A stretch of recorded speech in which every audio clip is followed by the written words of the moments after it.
अक्टूबर से दिसंबर, इस पीरियड में आपका अक्टूबर टू नवंबर का जो पीरियड है, safely I would say 15th October to 15th November. Let us keep this as one full month. What you should do in this one full month? In this one full month, you must at any cost get yourself aware of questions or previous year questions on different areas, and you should make a proper keyword on those questions. And when you go for PYQ, don't just go through past 30 years, 40 years. ये मत करो. Just keep yourself limited to past 10 years. You must know the boundaries, and that you will come to know in this 1 month if you properly give time to PYQs and then work on your weaknesses, and you will know which area is weak. And don't underestimate unit 1 2 3. Don't directly jump to unit 4. ये होता है, बहुत लोग यही करते हैं, paper 1 को सीधा यूनिट 4 से इक्वेट कर लेते हैं. इस बार आप देखो, how many questions were asked from unit 4? Only 30 marks worth question. सिर्फ 30 नंबर का यूनिट 4 से आया है, जबकि सबसे ज्यादा टाइम हम सब उसी को दे रहे होते हैं. सिर्फ स्टूडेंट्स नहीं, टीचर्स भी, हम सब भी, मैं भी, हम सब उसी को ज्यादा टाइम दे रहे होते हैं. बट हमें ये रिस्पॉन्सिबिलिटी ध्यान में रखनी चाहिए कि यूनिट 1 और 2 जिसको हम टाइम देते हैं, लेकिन अक्सर बच्चे इग्नोर करके यूनिट 4 को ज़्यादा टाइम दे रहे होते हैं, उसको हमने गलती नहीं करनी है. Many students actually struggle with unit 2 a lot. आज भी कई स्टूडेंट्स को पॉजिटिविज्म की अंडरस्टैंडिंग, इंटरप्रेटिविज्म की अंडरस्टैंडिंग, क्रिटिकल थ्योरी की अंडरस्टैंडिंग वीक है. इसका इलाज करंट अफेयर में नहीं मिलेगा. इसका इलाज सिर्फ और सिर्फ उस स्टैटिक को स्ट्रॉन्ग करने में ही है.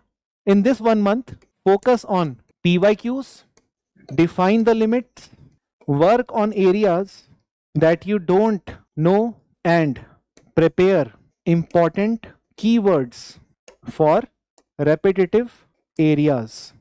तैयारी PYQs के अराउंड रखनी है, सिंपल सी बात ये है.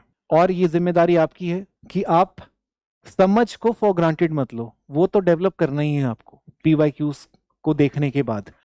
सो ये चीजों पे आपने फोकस करना है एक पूरा महीना for both paper 1 and 2. Now November to December आपको क्या करना है? आपको राइटिंग मोड में जाना है.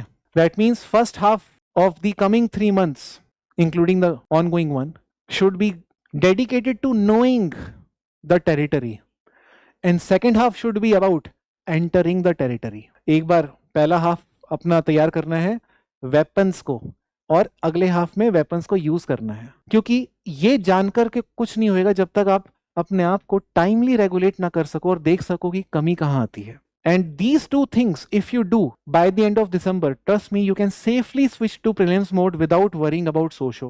Because if you are concerned about your memory loss, this is not big enough reason to keep reading socio forever.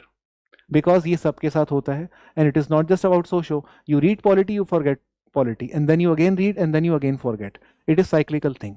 तो सिर्फ ये सोच के पढ़ते जाना कि हम भूल जाएंगे, ये गलत अप्रोच है. क्योंकि भूलोगे तो सही, उसमें गलती कोई बात नहीं है, पर भूलोगे क्या, ये इंपॉर्टेंट है. क्या आप स्पिरिट को ही भूल जाओगे या सिर्फ लेटर्स को भूल रहे हो? अगर लेटर्स को भूल रहे हो कोई दिक्कत नहीं, वो तो याद हो जाएगा. स्पिरिट यानी कि अगर आप यही भूल जाओ कि बेस ऑफ एनी थ्योरी क्या है, तो प्रॉब्लम है. बट अगर आप कीवर्ड्स भूल रहे हो थ्योरी के, कोई बात नहीं है, तो फिर याद आ जाएगा. बेस तभी स्ट्रांग रहता है आपका, जो भूलना नहीं चाहिए, जब आपने फोकस समझ पे किया था. बट अगर आप सिर्फ पढ़ाई पे करोगे, समझ पे नहीं, तो आप भूलोगे सिर्फ लेटर्स नहीं, स्पिरिट भी. तो इसलिए जब आप ये महीना दो अपनी तैयारी में, अंडरस्टैंडिंग के ऊपर दो और PYQs के थ्रू टेरिटरी बांध लो, और यहाँ पे writing. This is the road map till December.